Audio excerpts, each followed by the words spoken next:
पुष्पा नाम सुन के फ्लावर समझे क्या? फ्लावर नहीं, फायर है। दोस्तों, जिन लोगों ने पुष्पा मूवी देख ली उन्हें ये तो पता होगा कि लाल चंदन काफी कीमती लकड़ी होती है और पुष्पा मूवी की कहानी बहुत कम लोगों को पता है कि ये एक रियल लाइफ स्टोरी है। लेकिन अल्लू अर्जुन की नहीं बल्कि लाल चंदन की इस लकड़ी को लाल सोना भी कहा जाता है और इस लाल चंदन को रक्त चंदन भी कहा जाता है, जिसमें काफी समय से रक्त बहता हुआ आ रहा है। दोस्तों, आपने मूवी में देखा होगा कि लाल चंदन को पानी में फेंक दिया जाता है और वह लकड़ी पानी पर तैरती हुई नजर आती है। लेकिन असल में इस लकड़ी की डेंसिटी बहुत ज्यादा होती है और इसीलिए ये लकड़ी कभी पानी में तैर नहीं सकती। अब ऐसे में क्या आपने कभी सोचा है कि लाल चंदन इतना खास क्यों है?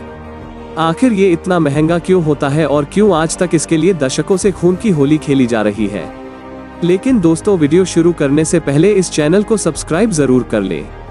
तो चलिए वीडियो को शुरू करते हैं। दोस्तों, लाल चंदन एक ऐसा पेड़ है जिसका अस्तित्व ठंडा होता है और इसीलिए गर्म खून वाले सांप इस पेड़ पर रहना पसंद करते हैं। आपको ये तो पता होगा कि जो चीज धरती पर बहुत कम मिलती है उसकी कीमत अक्सर ज्यादा होती है और इसी तरह लाल चंदन की भी धरती पर बहुत कमी है और यही वजह है कि ये लकड़ी इतनी महंगी होती है। आप इस बात का अंदाजा इससे लगा सकते हो कि ये लकड़ी सिर्फ भारत के 4 जिलों में ही पाई जाती है और आपको ये बात हैरान कर देगी कि इस लकड़ी की 1 टन की कीमत 2 करोड़ से लेकर 4 करोड़ तक होती है और इस हिसाब से सिर्फ 1 किलो लकड़ी आपको 20,000 से लेकर 50,000 रुपयों तक मिलती है और यही वजह है कि पूरी दुनिया में सबसे ज्यादा स्मगलिंग इसी लकड़ी की होती है। दोस्तों, एक रिपोर्ट के मुताबिक एक साल में करीब 20,000 करोड़ की लकड़ी की स्मगलिंग करी जाती है। दोस्तों, सबसे ज्यादा इस लकड़ी का इस्तेमाल चाइना करता है और इसके साथ साथ जापान और मंगोलिया में भी इस लकड़ी का भरपूर इस्तेमाल किया जाता है। लेकिन मजे की बात तो ये है कि इस लकड़ी को एक्सपोर्ट करने वाला दुनिया में सिर्फ एक ही देश है और वो है भारत। इस लकड़ी को स्मगलर होने से रोकने का काम स्पेशल टास्क फोर्स का होता है और यही वजह है कि इस लकड़ी को स्मगलर करना इतना आसान काम नहीं है।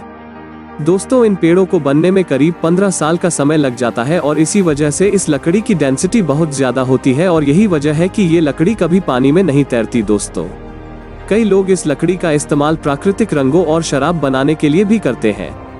दोस्तों, कहा जाता है कि अगर आपको किसी भी तरह की स्किन एलर्जी है तो अगर आप लाल चंदन के साथ कपूर का पेस्ट लगा ले तो वो इस प्रॉब्लम को 1-2 दिन में पूरी तरह ठीक कर देता है। सिर्फ भारत ही एक ऐसा देश नहीं है जो कि आयुर्वेदिक दवाइयों में यकीन रखता है, क्योंकि चाइना भी लाल चंदन की लकड़ी से काफी सारी दवाइयां बनाता है। चाइना केमिकल दवाइयों से ज्यादा आयुर्वेदिक दवाइयों में यकीन रखता है और वो सब दवाइयां लाल चंदन से ही बनाई जाती है। इसके अलावा वहां पर तो फर्नीचर्स वगैरह भी लाल चंदन से ही बनाए जाते हैं। लाल चंदन चाइना में इतना कीमती है कि वहां पर तो रेड सैंडलवुड के नाम से एक म्यूजियम भी बनवाया गया है और अगर चाइना में कोई अमीर आदमी है और उसके घर पर आपको चंदन का फर्नीचर ना मिले, ऐसा तो हो ही नहीं सकता। दोस्तों, जापान में पहले लाल चंदन की लकड़ी को बहुत बड़े पैमाने पर इस्तेमाल किया जाता था।